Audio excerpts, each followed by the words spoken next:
Biryani is probably the most famous dish in all of India, and for good reason. It's delicious.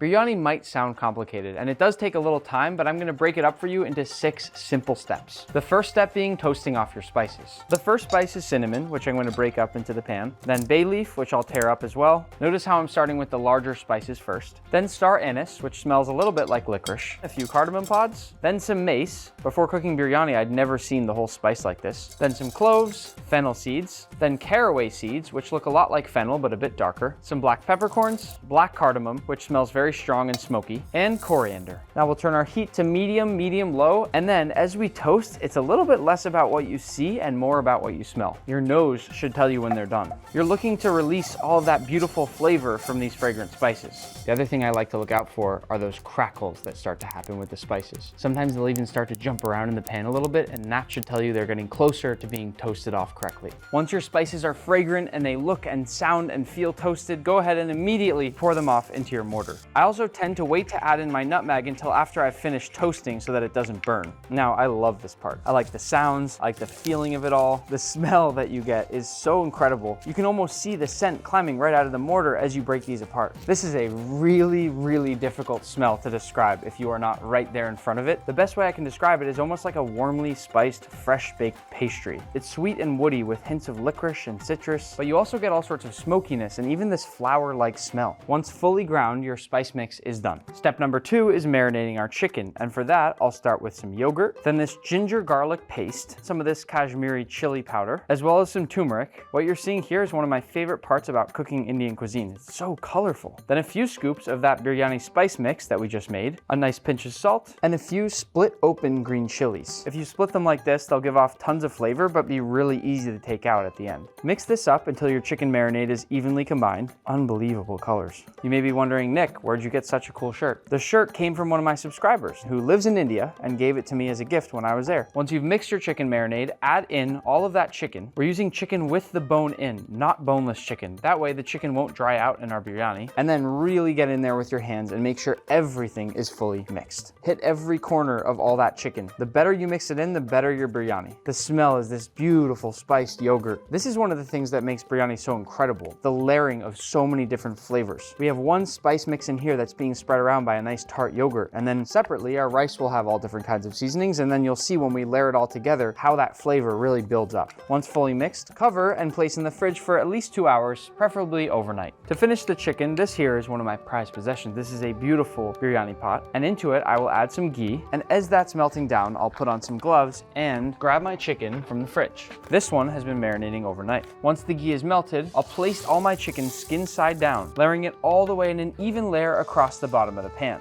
Ooh, this is gonna be perfect. Look at this pattern. We wanna use all of that nice spiced yogurt, so make sure you get every last drop and put it on your chicken as well. That's gonna make a really nice sauce at the base of our biryani. And we'll leave this to cook over medium high for about 30 to 45 minutes. If you're using a traditional pot like this, you'll notice the color will also change over time as it cooks, and that's totally normal. Step number 3, frying the onions. If you like, you can definitely buy the onions pre-fried, but it doesn't take too long to make them at home, and they definitely taste a lot more homemade that way. To slice them, I'm gonna use a mandolin. You want them to be nice and thin, but not too thin. If you're doing it right, they should look something like this. Once we've sliced our onions, into a pan with some oil, and your onions can go straight into that cold oil. The reason we start with cold instead of hot is so that our onions can soften a bit as that oil heats up. Now heat on, we'll keep it nice and low, and we can just let these onions cook low and slow until they get nice and golden and crispy. Let's move on to step number 4, the rice. One of the most important parts of biryani is using a nice aged basmati rice. We'll start by measuring out a few cups of rice into a nice big bowl of some kind that you'll be able to rinse it in. Then I'll cover this with water and give it a nice rinse. You'll want to rinse your rice off multiple times until the water runs clear, and once your water runs mostly clear, let it soak for about 30 minutes. This will ensure that each grain stays long and fluffy after you cook it. Lucky for you, this rice has already been soaked, so we can bring it over to our pot of boiling water, and into that I'm going to add these spices, some of the same spices that we used earlier, and these are going to season our rice. Along with these, I'm also going to add a bunch of salt. Sort of like making pasta, you need to season your water so it can season your rice. And then in goes all of that soaked rice.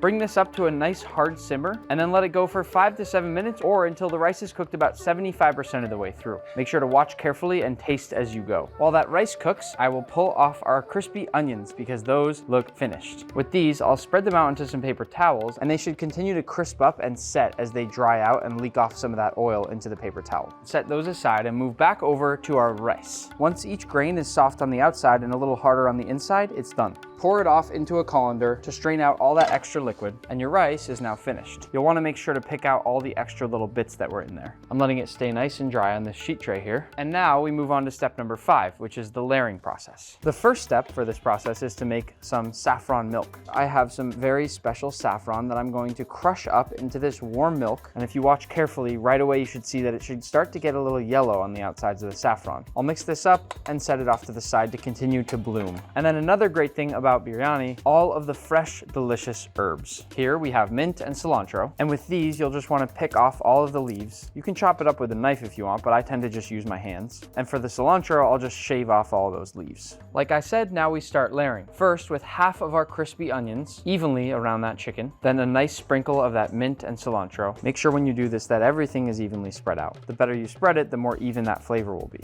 Then over the top of that, we'll begin to add our rice. We want a very even layer here, and when you're doing this, don't forget about the corners. What's also nice about putting the rice on a sheet tray is you'll find all those extra little bits that you'll want to take out much easier. Doing this reminds me of making biryani in India with my friend Varun, who happens to be the head chef at the #1 restaurant in all of India. So if you're making this recipe right now, you should know that he himself took a look at this recipe and approved it. Some people, when they make biryani, do multiple layers of different things, but a lot of people, when they make it at home, just do 1 layer of chicken and 1 layer of rice. So that's the version we're doing here. To finish the layering process, we'll go over the rice with some saffron milk. This I think might be my favorite part because it gives these beautiful yellow streaks. And if you leave some of the parts of the rice white and then some of them covered with that saffron, you'll see that once it's cooked, it gives this really nice speckled pattern with the rice. After the saffron milk, we'll put the rest of our crispy onions. Then this is a trick that I learned from Chef Varun. Drizzle over just a little bit of that onion flavored oil and top it all off with more mint and finally some cilantro. As a last touch, we can also take a bit of that special biryani seasoning that we made and sprinkle it all across the top of our biryani as well. The final step in the layering process is called the dum method,